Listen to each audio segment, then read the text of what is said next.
bonsoir à tous. Je voudrais déjà vous remercier d'être ici. Je voudrais en profiter également pour remercier l'UBS et puis en particulier David Meunier pour l'invitation.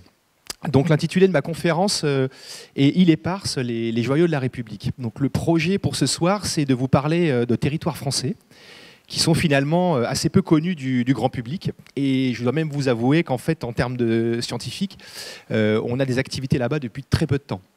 Voilà, donc ma conférence va s'articuler en fait en 3 points. Je voudrais déjà aborder un point assez général sur l'histoire autour de ces îles. Vous verrez qu'elles sont connues depuis très longtemps, depuis plus de 500 ans. Et il y a beaucoup de choses à raconter sur toute l'historique. La deuxième partie de cette conférence, elle sera plutôt axée sur les activités scientifiques que l'on mène actuellement dans ces régions. Alors je vous montrerai notamment au travers des projets que l'on mène à l'Ifremer. Et puis la troisième partie de la conférence sera axée, je voudrais vous montrer en fait quelles sont les perspectives de recherche pour demain, et en vous montrant également sur un projet qu'on essaie de développer et de mettre en œuvre d'ici l'horizon 2020. Alors, je vous montre ici sur une carte la distribution donc, des îles éparses. Vous voyez que, alors, on connaît très peu de choses en fait sur l'étymologie du mot éparse. On soupçonne en fait que c'est dû à leur localisation un petit peu dispersée autour de Madagascar. Donc, les îles éparses comptent en fait 5 îles. La plus nord est l'île Glorieuse, vers 11 degrés sud. Vient ensuite l'île de Tromelin, qui est située elle, au nord de l'île de la Réunion. Vous voyez ensuite, localisée entre Madagascar et le Mozambique, l'île de Juan de Nova. Et puis, dans une partie un peu sud, vers les 21-22 degrés sud, l'île de Bassas da India et l'île d'Europa, qui sont localisées dans une zone qui est connue comme étant le canal du Mozambique. Donc ces îles, alors, il y en a... excusez-moi. Les îles sont très nombreuses. On va vous parler exclusivement des îles éparses ce soir, mais il faut savoir que cette région abrite en fait une grande diversité au niveau des récifs coralliens. Donc il y a de nombreuses îles qui sont référencées. Donc toute la partie nord appartient aux Seychelles. C'est les noms que vous voyez apparaître comme Aldabra, Assomption, Cosmoledo, Astov ou encore les Farquhar. Vous avez également des îles qui appartiennent cette fois-ci sur la partie Mozambique, les Quirimbas, Fuego, et puis des îles que vous connaissez peut-être un petit peu mieux, que sont l'archipel des Comores et puis Mayotte. Alors, je vous montre 5 photographies en fait, de chaque île dont on va parler ce soir. Donc, la première chose que j'aimerais que vous notiez, c'est déjà que c'est des îles qui sont très différentes déjà en termes de taille. Les plus grandes sont l'île Glorieuse. Alors, je suis désolé, les images ne sont pas à la même échelle, mais si vous regardez un petit peu les petites barres blanches, c'est l'équivalent de 2 km. Vous voyez que la plus grande des îles est l'île Glorieuse. Elle est constituée d'une grande barrière récifale. On voit également une île assez grande qui est l'île d'Europa au sud et qui, elle, alors, est très particulière puisqu'elle comporte pratiquement qu'une partie terrestre avec une sorte de lagune qui vient inciser l'intérieur de la plateforme. Donc des morphologies très différentes. Vous voyez également qu'on a une seule morphologie d'atoll, qui est celle ici sur l'île de Bassas da India, et qui est l'atoll tel qu'on le connaît par définition, quasi parfait, muni d'une couronne récifale et un lagon, enfermant un lagon à l'intérieur. Alors, on va débuter cette partie historique. Il faut savoir que si malgré nous, scientifiques, on n'y travaille que depuis 10 ans, il faut savoir que ces îles, en fait, elles sont connues depuis les premiers navigateurs. Les premières descriptions qu'on a de ces îles sont données par les navigateurs arabes, il y a plus de 500 ans maintenant. Alors, on pense en fait qu'ils avaient la faculté aussi de naviguer avec des notions d'astronomie qui étaient très, très développées. Et on recense, en fait, dans leurs ouvrages, quelques descriptions de petits îlots autour de Madagascar. Donc, c'est vraiment les premières traces que l'on trouve quand on s'intéresse un petit peu à l'histoire autour de ces îles. Alors, il faut attendre le XVIIIe siècle pour voir en fait des navires français, donc de la Compagnie française des Indes, qui recensent les premières cartes de description de ces îles. Donc je ne parle pas de localisation, mais je parle simplement de description. Donc, vous voyez ici sur le haut de la photographie ici un croquis de l'archipel des Glorieuses. Alors la localisation est encore très approximative à cette époque. En gros, les navigateurs disent dans les carnets de bord que ça se situe quelque part entre les Comores et Madagascar. Alors il faut attendre la fin du Xe siècle pour voir réellement les premières cartes marines où on géoréférence pour la première fois les îles éparses. Donc ça c'est une carte donc, qui est sortie en 1787 et on va vous noter en fait la présence des Glorieuses ici, Tromelin, Juan de Nova. Et puis là, on a un ensemble grossier qui décrit en fait les îles de Bassas d'India et d'Europa. Alors, on ne peut pas parler d'histoire dans ces régions sans parler de naufrage. Alors, je suis désolé, je vais avoir un côté un petit peu tragique là, pendant 5 minutes, mais c'est vrai que quand vous vous baladez sur ces îles, on voit de nombreuses épaves. Alors, c'est très facile à comprendre quand la plus connue en termes de naufrage est l'île de Bassas d'India. Alors, il faut savoir que cette île, en fait, elle est ici, c'est une photographie de l'atoll qui est émergé à marée basse, mais lorsque la marée est haute, en fait, la couronne est complètement submergée. Donc, c'est véritablement un piège à bateau assez terrible. Donc, ça, c'est une photographie qu'on a prise avec mon équipe en 2014, en faisant des relevés. Je vous montrerai après quelques résultats. Vous voyez qu'on aperçoit directement sur la barrière, en fait, un nombre d'épaves impressionnant qui jouxte complètement la barrière. Donc, on trouve différentes choses, des épaves, des carcasses de bateaux, mais également pas mal d'encre. Alors, en termes de naufrage, moi, j'ai été passionné par un récit d'un navigateur. C'est un capitaine qui, en 1819, en fait, s'est échoué en fait, sur l'archipel des Glorieuses. Alors, je ne vous demande pas de lire en détail tous les paragraphes. Je vais simplement vous dire qu'il raconte dans son récit qu'il navigue tranquillement en partant de Madagascar, pensant aller en direction de l'Inde, et puis d'un seul coup, le bateau a été pris sur un récif. Et donc, il y a eu un affolement terrible de l'équipage. Alors, je précise quand même que ce capitaine, il avait 25 ans, et il a fait preuve d'un courage assez extraordinaire, puisqu'il a su remobiliser tout son équipage. Il a commencé à jeter des affaires par-dessus bord. Il leur a demandé à la hache d'entailler le grand mât, et puis d'un seul coup, le bateau s'est mis à repartir, parce que la marée montait.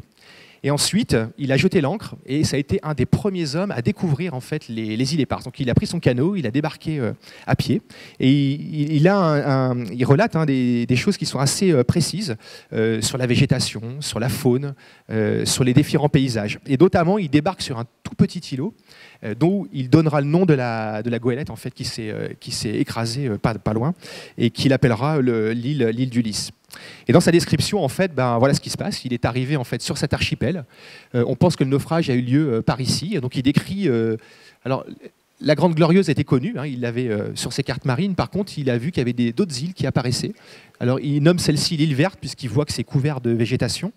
Et puis, il nomme celle-ci l'île d'Ulysse. Et il décrit très très bien cette île, avec notamment une grande plage qui borde toute sa partie ici sud-est. Et donc, vous voyez qu'en fait, c'est une île qui est pas très grande. Elle fait à peu près 600 mètres de large pour 400 mètres, 600 mètres de long pour 400 mètres de large, et qui est couvert par des récifs coralliens fossiles. Je vous montrerai des photographies tout à l'heure. Il décrit notamment très bien une plage avec même des sortes de structures particulières. Et donc, en fait, ça, on l'explique très bien aujourd'hui. Ça, c'est une photographie qu'on a prise. Et tous les monticules que vous voyez, ça correspond en fait à des terriers de crabes. Il décrit notamment de nombreux oiseaux. Alors, pour lui, c'est les oiseaux qui voient les premiers hommes. Il n'a pas tout à fait tort, je pense. Et ce n'est pas étonnant parce qu'il faut savoir que ce tout petit bout de rocher, à l'archipel des Glorieuses, abrite une des plus grandes colonies de sternes de la région. Il y a environ 600 000 couples de sternes qui nichent sur cet endroit. Je vais continuer un peu dans le tragique, je suis désolé, après on s'arrêtera, mais il y a une histoire assez fantastique qui concerne un naufrage et qui a eu lieu sur l'île de Tromelin. Donc vous avez la vision de cette île, il faut savoir que ça fait 2 km par 1 km, donc il n'y a pas grand-chose, c'est battu par les tempêtes sans arrêt. Et il y a eu un naufrage très connu, puisque ça a été repris dans pas mal de bouquins, et je vous citerai quelques références tout à l'heure. Donc il y a eu un navire, l'Utile, qui a été naufragé en 1761. Donc c'est un navire en fait, qui partait de Bayonne, qui avait à son bord 142 hommes d'équipage et qui s'est arrêté à l'île de France, donc à l'époque les Comores, pour embarquer des esclaves. Et il devait emmener ces esclaves en direction de Rodrigue. Et en cours de route, le capitaine a décidé de changer de route et ils se sont complètement échoués en fait, sur l'île de Tromelin. Il y a eu 122 survivants de membres d'équipage et 80 esclaves. Alors pourquoi beaucoup moins d'esclaves que d'hommes d'équipage? Tout simplement parce que les esclaves étaient dans la soute du bateau, il y a eu énormément de dégâts à ce niveau-là. Alors, j'ai retrouvé juste hier en fait, une représentation de ce navire. Donc, vous voyez que c'était un 3-mâts.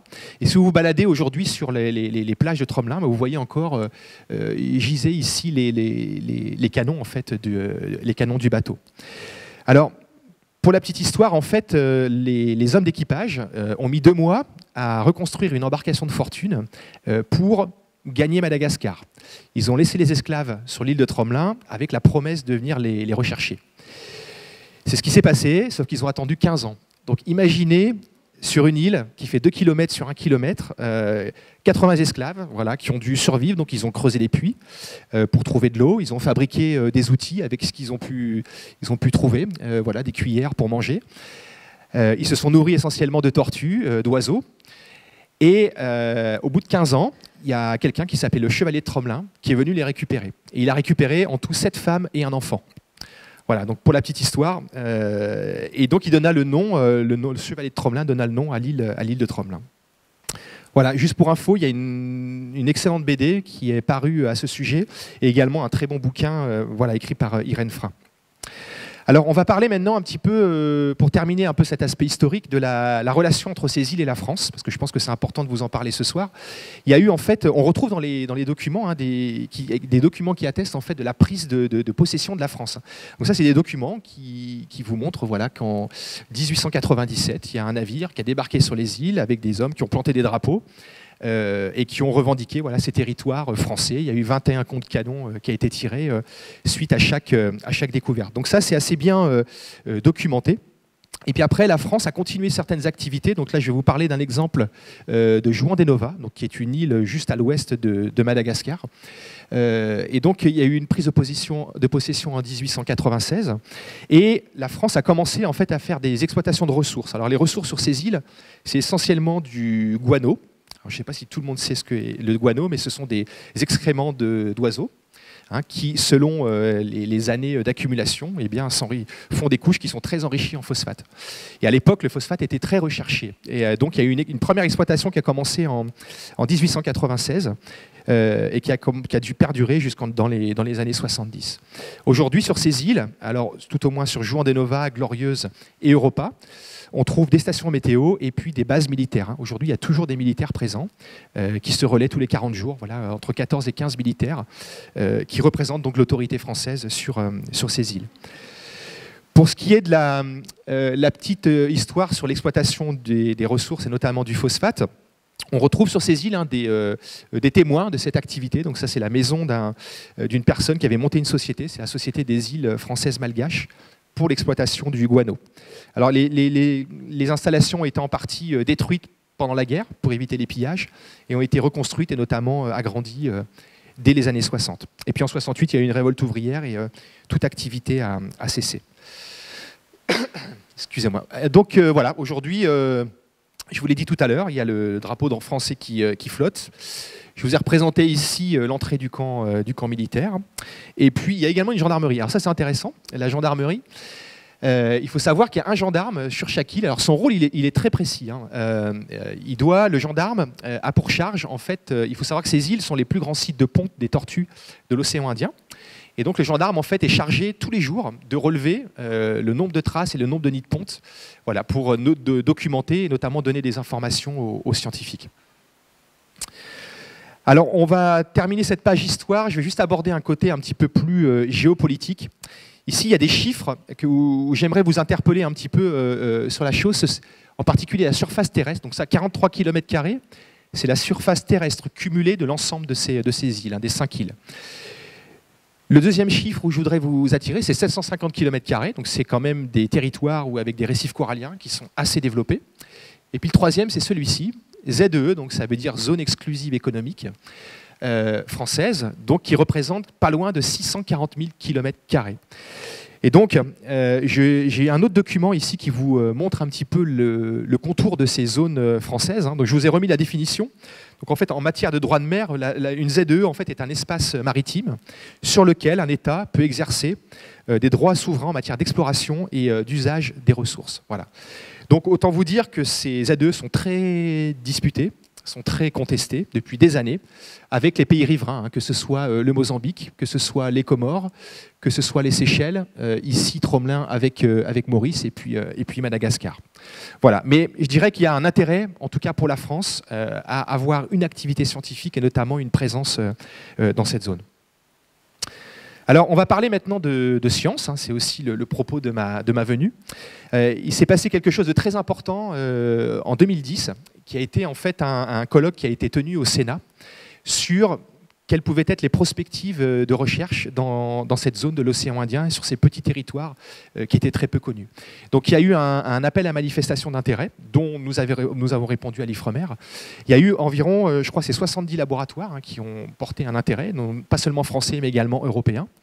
Et puis il y a eu des crédits qui ont été alloués et des premières missions en fait, qui ont pu avoir lieu dès 2011. Et tout ça a été piloté en fait par le CNRS et notamment l'INE, donc l'Institut national de l'écologie et de l'environnement.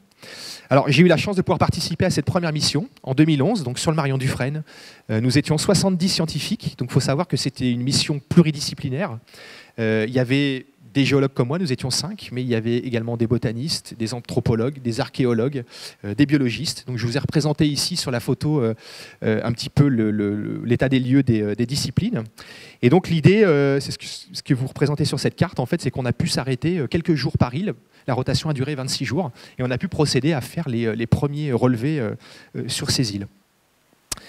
Alors, on va parler maintenant plus spécifiquement peut-être sur mon métier et sur les géosciences. Alors, il y a eu 2 stratégies au niveau de ce projet de recherche que j'ai mené à l'IFREMER.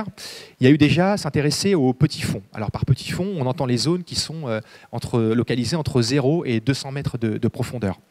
Donc là, je vous ai représenté un différent panel d'outils qu'on utilise. Donc il y a des choses, c'est un peu bricolé, je vous l'accorde, des choses un peu de fortune, mais quand on est dans ces environnements et dans ces endroits, on n'a parfois pas vraiment le choix. Donc on a fait des prélèvements, c'est ce qui est représenté ici par une benne à sédiments ou encore ces carottiers.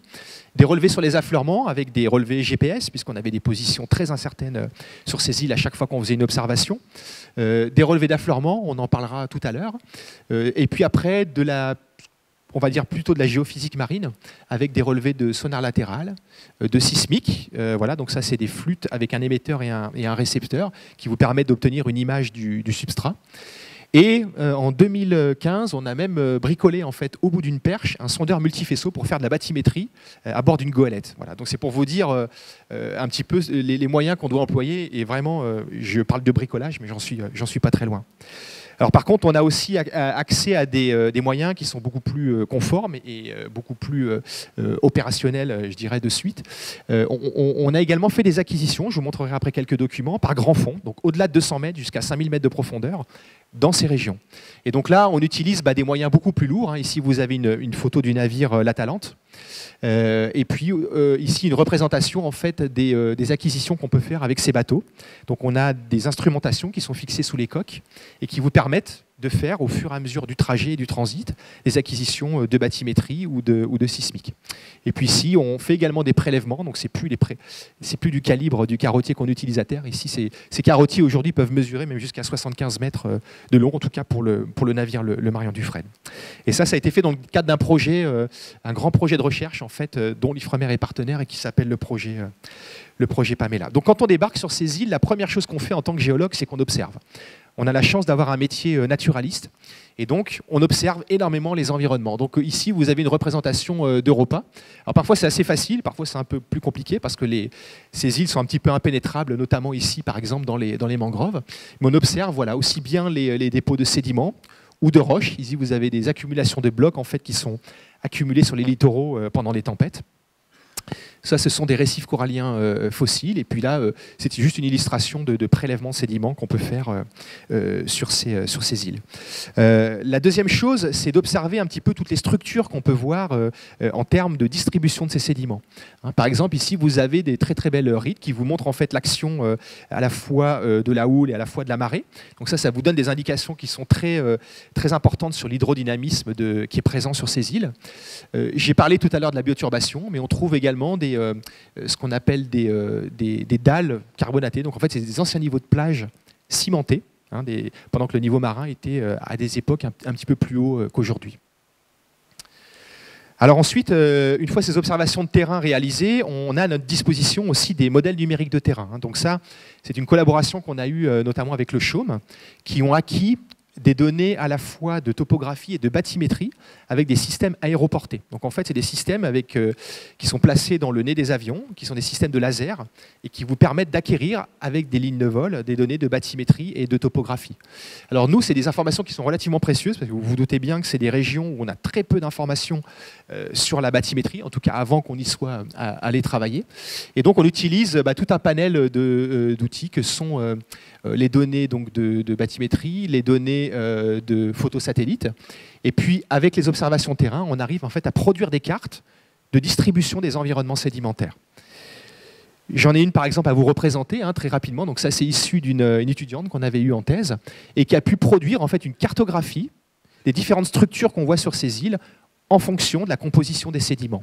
Donc on ne va pas rentrer dans le détail ici, j'ai oublié de le traduire, je m'en excuse, mais chaque couleur correspond à un type de sédiment. En gros, pour faire court. Alors ces sédiments, je ne sais pas si vous avez déjà eu l'occasion de regarder un sédiment à la loupe binoculaire. Là, je vous montre en fait un sédiment qui provient de l'île Glorieuse et qui est pris à la loupe. Donc on voit des tas de choses, ce ne sont pas que des grains tout blancs, mais en fait on constate que ces grains en fait, ils sont constitués essentiellement de débris, débris coquillés qui sont constitués, alors ici on voit des petits, ce qu'on appelle des gastéropodes, les particules un peu rouges sont des débris d'algues, et puis on voit aussi ces types de structures qu'on appelle des foraminifères, ce sont des organismes en fait unicellulaires et qui vivent principalement fixés sur les herbiers ou alors sur les récifs. Alors quand on regarde un peu plus près, avec un grossissement un peu plus gros, ces types d'organismes, voilà ce qu'on obtient. Donc ça, c'est une étude en fait, qu'on a réalisée. On voulait voir un peu la diversité de la population des foraminifères benthiques au niveau de l'archipel des Glorieuses et voir leur distribution au niveau des différents prélèvements qu'on a pu réaliser. Donc, vous voyez que ça a des formes très très différentes. Et en fait, il faut savoir que chaque forme est adaptée en fait, à un milieu environnant et un hydrodynamisme particulier. Alors ça, on s'en rend compte en fait quand vous voyez que chaque petit point blanc correspond à un point de prélèvement. Donc on a à peu près 100 points de prélèvement, 120 points de prélèvement sur cet archipel. Et si vous vous amusez à compter la proportion de cet individu par point de prélèvement, vous arrivez à faire des cartes de distribution de densité. Et ça, c'est assez important parce qu'on voit que, par exemple, cette forme qui développe des formes, on appelle une forme épineuse. Alors pourquoi elle développe des épines? C'est en fait pour résister à l'hydrodynamisme. Et c'est une espèce, quand vous regardez sa distribution, donc c'est la couleur un peu brune, qui est essentiellement affiliée là où vous avez plus d'énergie dans le milieu. Voilà. Donc ce genre d'approche vous donne aussi des informations sur le contexte hydrodynamique en fait, de ces environnements. Il y a d'autres indicateurs qui vous permettent de connaître un petit peu l'environnement et l'hydrodynamisme, c'est les photosatellites. Alors là, je vous montre une photosatellite qui provient toujours de l'archipel des Glorieuses et qui a été prise en fait, au mois de mai. C'est là où en fait, soufflent les alizés. Les alizés soufflent pendant 8 mois dans le secteur. Ils proviennent essentiellement de l'ouest. Ils soufflent comme ça d'est en ouest. Et vous voyez qu'on observe au large de l'archipel en fait, des grands panaches de sédiments. Donc ça, en fait, ça correspond à de la boue. La boue est produite par les algues calcaires, par les poissons perroquets, par les déjections de poissons perroquets, pardon, par les coraux, enfin par des tas d'organismes. Et en fait, cette boue, avec un hydrodynamisme permanent dans l'archipel, elle est vannée. Donc ça fait que vous allez concentrer le sable sur place. Lui, il a tendance à se stabiliser. Et par contre, toute la boue est exportée ici au large de la plateforme. Alors on a d'autres indicateurs également. On utilise des superpositions de jeux de données qui ont été pris à des intervalles de temps échelonnés, ce qui nous permet en fait d'avoir une idée de la vitesse de migration de ces grandes barres sableuses. Donc ici, on a superposé un jeu de données qui a été pris entre 2005 et puis 2009, voilà, sur 4 ans. Et en superposant les images, on arrive à estimer directement le déplacement de ces grandes dunes en fait, qu'on aperçoit ici sur cette photo en bas. Et on arrive à voir qu'on a un déplacement de pratiquement 40 mètres par an. Voilà, ce qui est pas mal quand on compare par exemple à ce qu'on a dans la région sous l'influence des marées. Je vous montre ici voilà, une carotte sédimentaire qui a été prélevée dans une de ces structures. C'est une radiographie, donc on utilise maintenant des radiographies pour...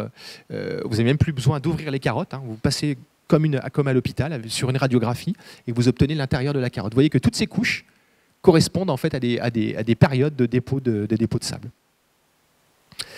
Alors maintenant, on va passer à la vision qu'on a eu et ce qu'on a pu découvrir en regardant ce qui se passait autour des îles. Donc là, on a parlé de nos activités qu'on avait sur ces îles en termes d'observation, en termes de modélisation, en termes de comptage de particules. Maintenant, je voudrais vous montrer, voilà, ça c'est un document sur lequel on est parti, dont on avait à notre disposition en 2014. Donc c'est une bathymétrie qu'on appelle une bathymétrie mondiale, voilà, qui est à disposition de tout le monde, qui a une résolution de 500 mètres. Et donc vous voyez qu'autour de ces îles, on ne voit pas grand-chose, on ne savait pas trop ce qu'on allait trouver. Donc on a fait de l'acquisition avec un navire océanographique. Donc ce qu'on a fait, c'est on a suivi en fait ligne blanche, je vous trace le trajet du bateau. Et voici un petit peu ce qu'on peut voir avec les technologies d'aujourd'hui de cartographie sous-marine. Vous voyez qu'on redécouvre complètement les fonds sous-marins. Vous voyez que plus qu'un vulgaire relief sous-marin, on voit que c'est quelque chose qui est très complexe, qui est entaillé avec des incisions, qui présente des formes lobées un petit peu en profondeur, jusqu'à 3600 mètres de profondeur. Donc on redécouvre réellement les reliefs sous-marins. On s'aperçoit que c'est des reliefs, c'est des contextes relativement compliqués. Les données qu'on a aujourd'hui nous permettent de dire qu'en fait ce sont des monts sous-marins qui sont produits, formés sous l'influence de volcanisme sous-marin et sur lesquels se sont installés des récifs coralliens. Voilà. Alors je voudrais juste dire un mot sur ces monts sous-marins, puisque c'est quand même, enfin moi je trouve toujours assez incroyable aujourd'hui de raconter à différentes personnes qu'on découvre encore des choses dans l'océan. Il faut savoir que il y a aujourd'hui, on connaît peut-être moins de 10% des océans qui sont cartographiés, et à comparaison, on connaît beaucoup mieux et parfaitement Mars. Donc c'est pour vous dire un petit peu le décalage et tous les progrès qu'on a à faire en termes de cartographie sous-marine. Ici, je voudrais simplement vous montrer un secteur qu'on a cartographié. Je vous montre la situation avant et après. Et on a pu, alors autant quelques structures étaient relativement connues, enfin on va dire d'une manière un peu aléatoire, mais relativement connues. Et on a pu découvrir des reliefs par contre qui, eux, n'existaient pas du tout. Alors je vous parle du mont Ptolémée parce que ça représente quand même une montagne sous-marine qui fait 2 km de haut et qui n'était pas référencée sur les chartes marines. Donc elle a sa base à environ 2700 mètres, je crois, et elle se situe à 700 mètres sous le fond de la mer. Elle n'était pas connue en fait des navigateurs. Et donc nous, notre travail, ça a été également de la cartographier, de la référencer, et on a pu proposer le nom en fait pour qu'elle soit référencée sur les chartes marines. On a appris il y a 15 jours que ça a été accepté en fait par la commission qui a géré cette demande. Et donc, juste pour conclure un petit peu sur cet aspect, je voudrais juste vous dire qu'il y a quand même aujourd'hui, on estime qu'il y a pas loin de 100 000 structures sous-marines de plus de 1 km de haut qui ne sont pas connues et pas cartographiées encore aujourd'hui dans les océans. Alors, les enjeux de cette recherche fondamentale, que sont-ils? On a beaucoup parlé de mes enjeux, enfin des enjeux scientifiques. Maintenant, il faut bien comprendre que tout ce travail qui est produit par les scientifiques, il a aussi des implications voilà, dans la vie de tous les jours. C'est déjà prédire les risques naturels. Alors pourquoi les risques naturels? Ici, je vous montre simplement un exemple en fait, d'un plateau sous-marin qu'on a cartographié toujours dans le secteur, à proximité de l'île de Bassas d'India. Donc c'est un plateau sous-marin très plat, qui affleure à 400 mètres sous le fond de la mer. Et vous voyez que son contour est complètement entaillé par des encoches. Alors ces encoches, c'est ce qu'on appelle des cicatrices d'érosion. Et c'est le témoin en fait, de ruptures très importantes de ce relief et d'avalanches sous-marines. Et il faut savoir que ces volumes mis en jeu, si on a un bout de cette structure qui s'effondre en mer, peuvent générer en fait des tsunamis très importants. Ça a été très connu, je peux vous en citer un qui est assez connu, qui a eu lieu en 1979, qui a eu lieu sur l'aéroport de Nice, où il y a une partie de l'aéroport qui a été emportée en fait, par un glissement sous-marin. Tous les débris ont été retrouvés jusqu'à 2400 mètres de profondeur dans le canyon, et ça a généré une vague de 3 mètres qui a inondé complètement la ville de Nice. Et les cicatrices d'érosion étaient, je crois, 10 fois moins importantes que celles qu'on peut observer sur ces structures. Donc en fait, étudier ces structures sous-marines dans la zone de cette partie du sud-ouest indien, c'est relativement important aussi pour prédire un petit peu les risques pour les populations qui vivent à la fois au Mozambique, à la fois à Madagascar. Voilà. Le deuxième aspect, on peut parler des ressources minérales. Alors il faut savoir que ce sont des reliefs sous-marins, donc on a des précipitations de minéraux et d'encroûtements qui sont très particuliers, qui se font très lentement à l'échelle de millions d'années, mais qui sont intéressants en termes de ressources minérales. Alors vous allez me dire, on trouve les mêmes sur Terre, oui, sauf qu'en mer, en fait, ils sont extrêmement plus concentrés. C'est pour ça que ça intéresse beaucoup c'est intéressant d'un point de vue économique. Et d'autant plus que ce sont des zones françaises, ça permet d'en déduire un petit peu le potentiel si on doit penser à une exploitation de ces ressources un jour. La troisième chose concerne la connaissance des écosystèmes profonds. Alors, j'ai eu la chance de participer à des expéditions quand on a commencé à faire la cartographie de ces monts sous-marins. Donc, à des expéditions avec des biologistes qui ont pu en fait faire réaliser des plongées et recenser en fait des tas d'écosystèmes en fait qui vivent sur ces monts sous-marins, dont beaucoup d'espèces endémiques. Hein. Donc, endémique, ça veut dire qu'on ne trouve qu'ici. Et ça, c'est très important parce que ça a un impact directement un petit peu sur nos connaissances des écosystèmes. Et sur ces monts sous-marins, il faut savoir qu'il y a il y a beaucoup de poissons en fait qui vivent. Et donc, ça veut dire que comprendre un petit peu et caractériser ces structures permet quelque part d'avoir une meilleure gestion des stocks de pêche. Alors la quatrième photo, j'aurais peut-être voulu terminer sur quelque chose de plus joyeux, mais c'est une photo que j'ai prise en 2013 sur l'île du Lys. Donc, vous savez, c'est la petite île que je vous montrais tout à l'heure avec les colonies de sternes. Alors, il faut savoir que les militaires qui sont présents sur ces îles et ces archipels n'ont pas de moyens navigants. Donc, ça veut dire qu'il y a des braconniers qui viennent en toute impunité de Majorque, des Comores, de Madagascar, et qui viennent complètement piller les fonds.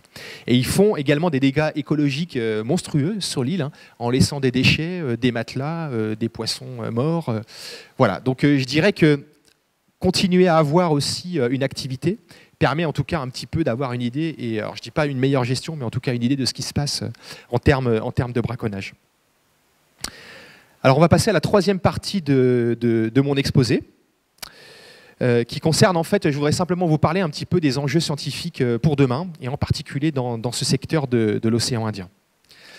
Alors, on va insister surtout sur un point ce soir qui concerne la montée des eaux. Je pense que vous avez tous entendu parler du contexte de réchauffement climatique qui produit une montée des eaux. Donc ça, on n'a plus de doute là-dessus. On sait que c'est lié à l'augmentation des gaz à effet de serre, etc. Je ne vais pas revenir dessus. Je voudrais simplement vous dire que c'est quelque chose sur lequel c'est très important de travailler parce qu'il y a quand même pas loin de... Et encore, ça c'est un chiffre qui date. Je crois qu'il y a plus de 700 millions d'humains qui vivent sur les zones littorales. Déjà, et puis ensuite on sait qu'il y a des problèmes d'érosion côtière.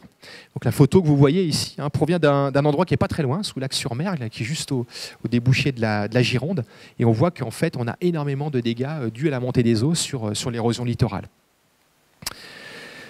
Alors, la montée du niveau des mers, il y a quelque chose qui est très compliqué pour nous scientifiques, c'est qu'on a très peu de recul pour comprendre comment se passe en fait la fonte des calottes polaires. Alors il faut savoir qu'aujourd'hui, si vous faites fondre l'Antarctique et l'Arctique complètement, ça correspond à un équivalent en montée des eaux qui est de 65 mètres.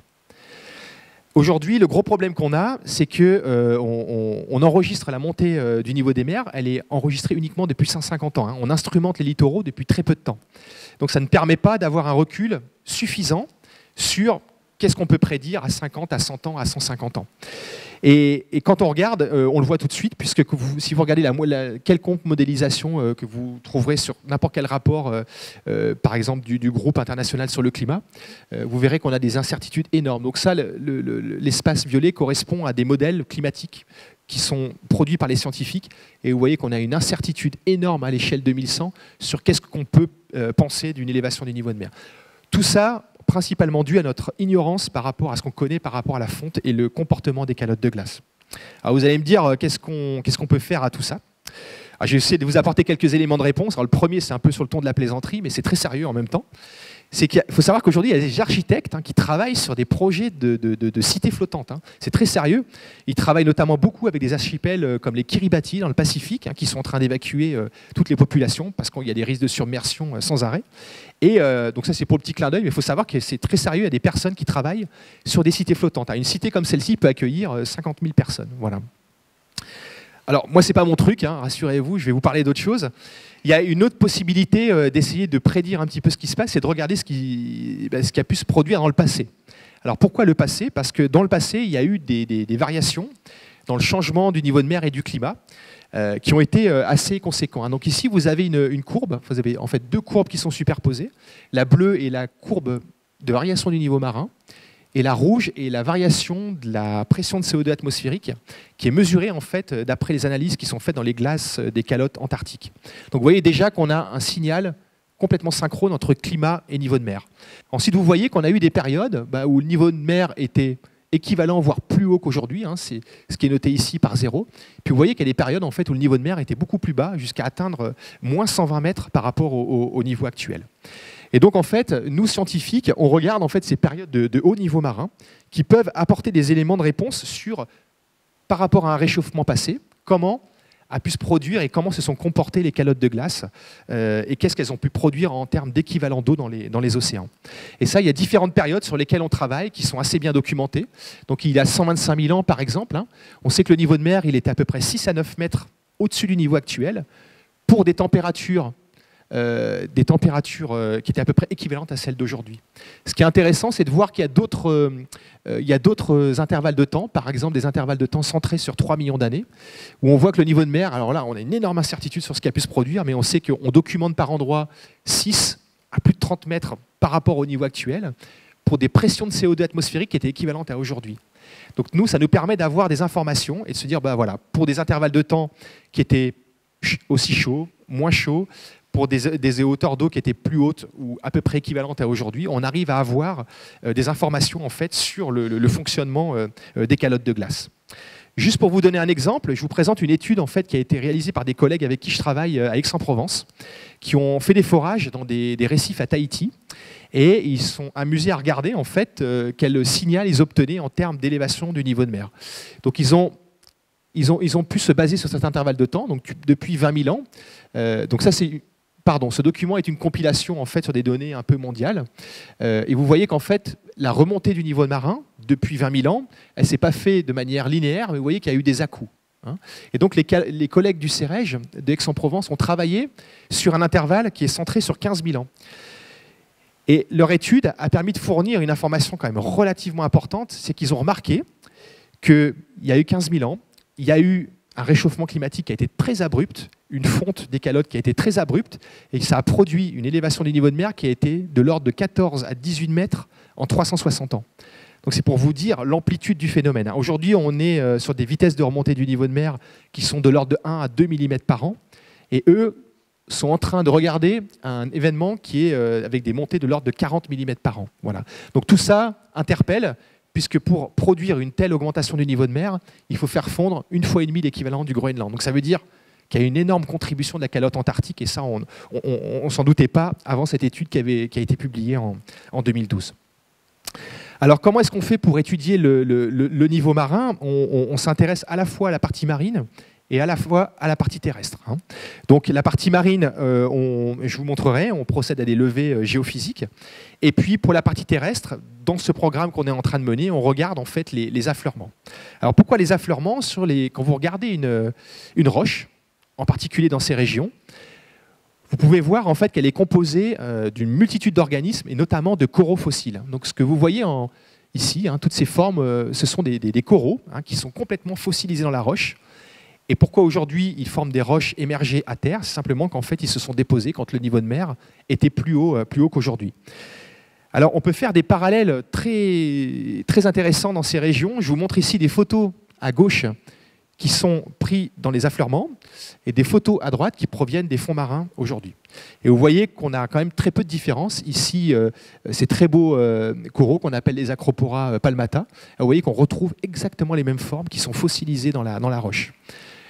De même pour des bénitiers, hein, vous avez tous entendu parler, j'imagine, des grands bénitiers géants.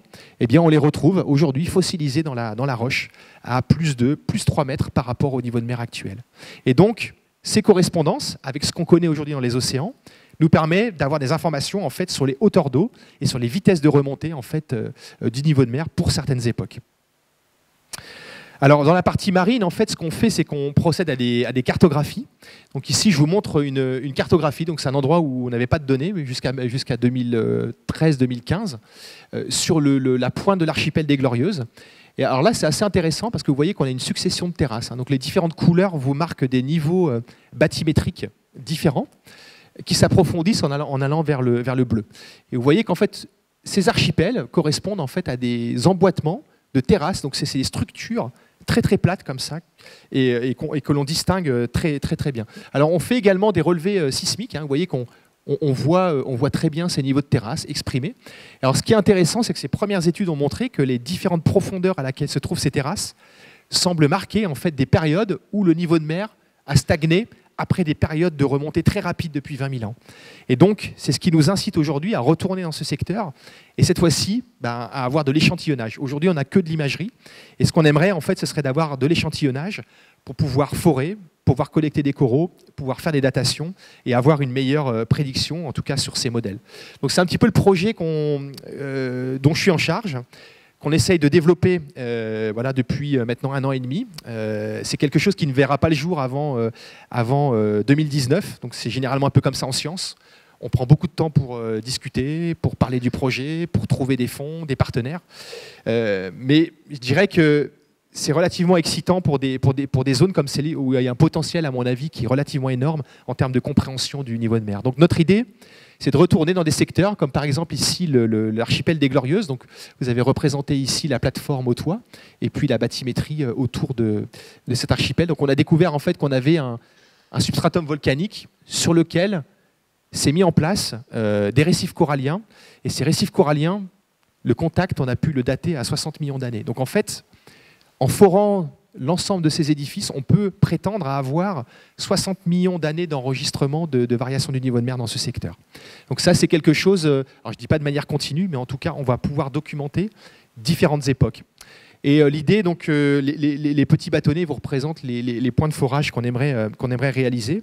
Alors ça a été mis en place avec une collaboration avec 8 partenaires académiques. Donc il y a 4 pays représentés, hein. On travaille avec l'Université d'Ottawa, il y a des universités allemandes, il y a des universités britanniques qui sont également impliquées dans ce projet.